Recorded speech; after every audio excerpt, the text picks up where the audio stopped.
Toda Rabbah. I can remember when I first came home from Israel, the first trip from Israel about 25 years ago, and I realized that my life was about to change. And when we began to stand with Israel and tell the world that they needed to stand with Israel, the world wasn't as open then as it was right now. A lot of people thought we were crazy. A lot of people thought something had happened, something wrong had happened to us.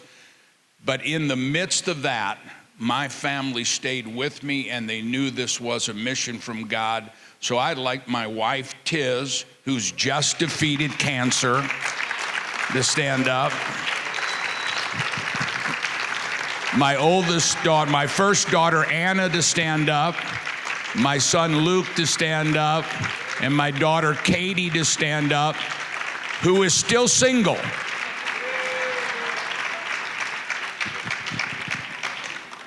I want to thank my son-in-law, Brandon. I want to thank my daughter-in-law, Jen, who are all in the ministry with us. I want to send my love to my grandsugars, whose names are Asher, Yehuda, Aviva Shalom, and our youngest grandchild, who just also defeated cancer, Lion. And I want to say how much I love you guys, and thank you for standing with us as we stand with the nation of Israel. You know, I've done several interviews the last few days, and in each of those interviews, they asked me, how do you feel about getting this award? And I'm honored to get this award. I never dreamed that somebody in Israel would do this for me. Josh and Sam and Moody and Shmulik. But in reality, and I mean this from the bottom of my heart, the reward that is the most important to me is the reward that I feel from the people of Israel and from the nation of Israel. You know, this is my 37th trip here, and I took my family the other day to a restaurant that we go to all the time, a little corner restaurant, little like 5 tables off of Ben Yehuda Street, and Sammy the waiter says, "Pastor Larry," and comes in, and we don't even have to order. He brings the food, he knows what we like, and everywhere we go, it is like family. It is truly like family. Not just Josh, and not just Moody, not just Shmulik, but everybody.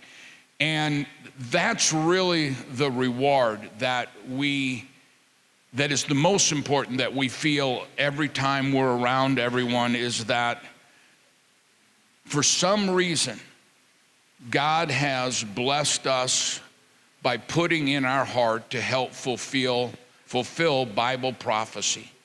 Bible prophecy that said someday, from the 4 corners of the world, God would reach out and grab his children and bring them back to a land of Israel. The nation of Israel are the true heroes. For 2,000 years, your descendants have been saying, next year in Jerusalem. And then when it happened in 1948, the people of Israel stood and they turned a desert into one of the most prosperous, one of the most amazing countries in the entire world. It is an honor beyond anything that we can say with words to be able to partner with you in some small way, a nation of heroes. Would you give Israel a great big hand, and the people of Israel?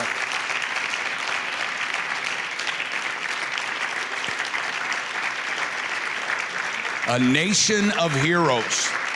It really is.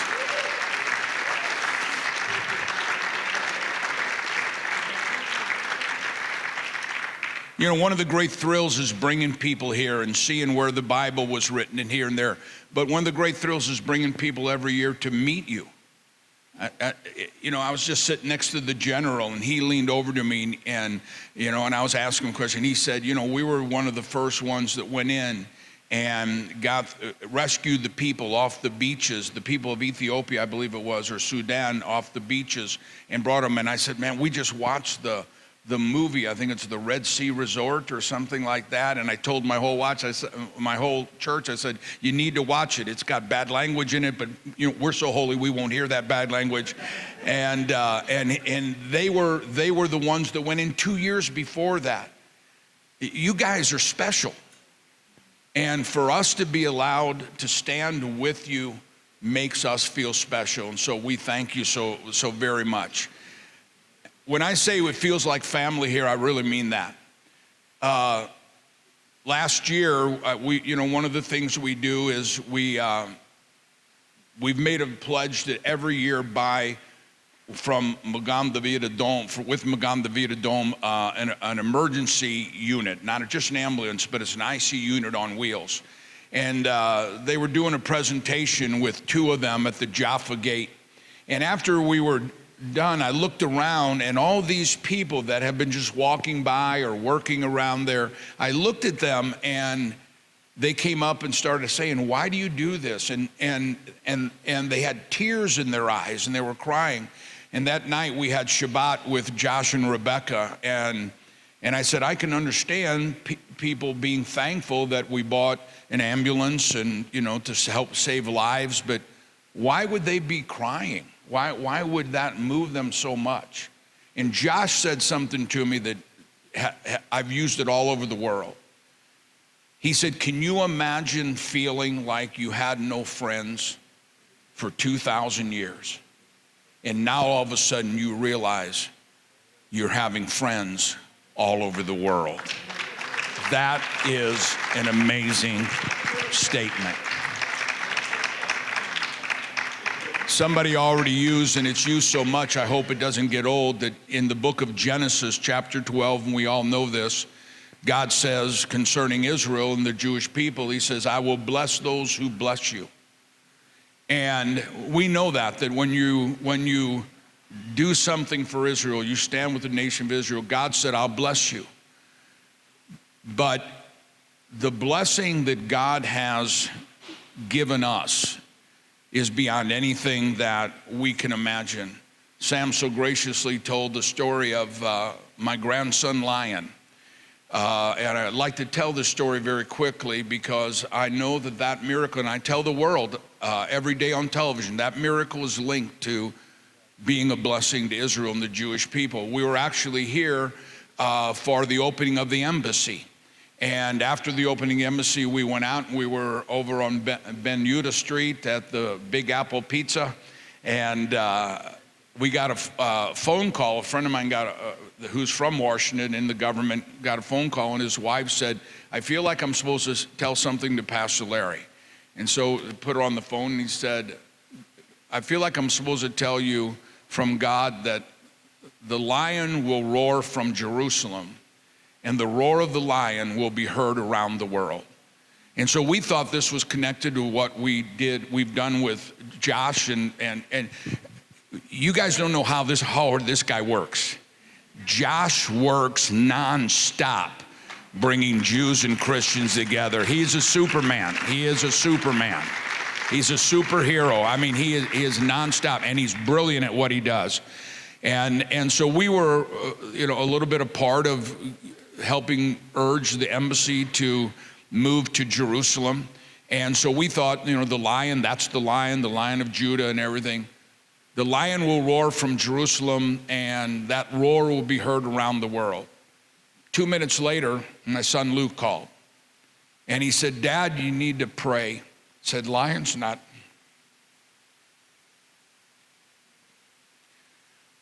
feeling good, and we're taking him to the hospital. By the time we got back to Texas, we met in the room. The doctors came in and said, Lion has a extremely rare form of children's cancer. He's 7 months old. What they didn't tell us was that no child has ever survived this kind of cancer. 3 weeks later, we're back in the room, and they said, we've checked this 20 or 30 times before we told you. They thought Lion had a negative gene. They didn't tell us that almost every child has this negative gene. But they said, first off, Lion does not have this negative gene. He doesn't have it. And then they said, and this is what we checked, and we called the heads of children's cancer around the world. And they said, there is no medical history of any child having this positive gene that we found in Lion. And it took him from no chance to he is a healthy, happy, whole, bouncing baby boy. And that is a miracle from the God of Abraham, Isaac, and Jacob. That is a miracle. And so when the Bible says, I will bless those who bless you, little did we know that by helping lives in Israel, God saved the life of our grandchild. And then we were back in Israel, bringing a group over, teaching. My wife Tiz, in March, I think it was, said, I'm not feeling well. By the time we got home, went to the doctor to get checked. Within 4 days, they were operating on her, took 7 organs out of her body, and basically told us maybe a year, because she's going to have this gene. But the project we were working with Sam was called Wings of Eagles, Operation Wings of Eagles. And the same day that that Aliyah plane was landing in Jerusalem, we were reading the scripture, I'll mount you up on wings of eagles in the hospital room. And we called that our operation of Wings of Eagles. Same day, lives were being brought to Israel. God was saving my wife's life. And she's here today, free of cancer. I want to close with 2 more little stories. When Tiz got sick, one of our best friends in the world, Rabbi Daniel Lapin, I don't know if you know Rabbi Daniel Lapin, is a brilliant, brilliant scholar. He and his wife flew in because once Tiz started her chemo, that she would not be able to be in public or around people. So they flew in and to pray with Tiz. And Rabbi gave us this word. He said, Tiz, if you and Larry were retired, I'd be concerned. But because you are fulfilling God's mission of uniting Jews and Christians together, you have a mission, and your mission's not finished. And so God has a long life for you. And we feel that in all of our heart. This is not just something we do on the side. This is our mission, to tear down the walls around the world through education, through teaching, tearing down the walls between Jews and Christians so that we can worship the God of Abraham and Isaac together. And it's working, and the world is responding. It's an amazing thing.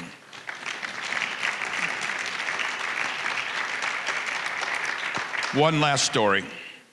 When we were here last month, Josh put on an amazing, I think it might have been in this room, put on an amazing conference for parliament members from all over the world that came together.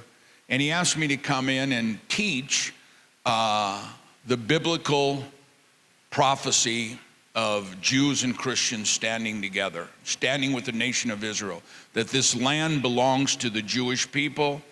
This land was given to the Jewish people by God, and God never changed his mind. And so while we were there, one of the last nights, we were invited to go in and meet with Prime Minister Netanyahu. And you notice how I slid that I got to meet with Prime Minister Netanyahu, kind of in a humble way. Did you notice that? And they were asking political questions, and at the last, Josh says, well, we only have one pastor here, Pastor Larry. Would you like to ask Prime Minister Netanyahu a question? And so I said, Mr. Prime Minister, how important is it to you, to the nation of Israel, and to the world that we've discovered the pilgrimage road? And it was a unique moment, wasn't it, Josh? He got teary-eyed, he got sentimental, and he said, my ancestors and Christians together walked that same road to worship the God of Abraham, Isaac, and Jacob. And so let me leave that with you. In ancient Hebrew, there's no word for coincidence. I don't believe it's a coincidence that that pilgrimage road has been found again for the first time in 2,000 years. I believe it is a sign from God to the world that once again, Jews and Christians will walk the road together, and together, this is my mission, together we will worship the God of Abraham, Isaac, and Jacob. Thank you for letting me be part of that story.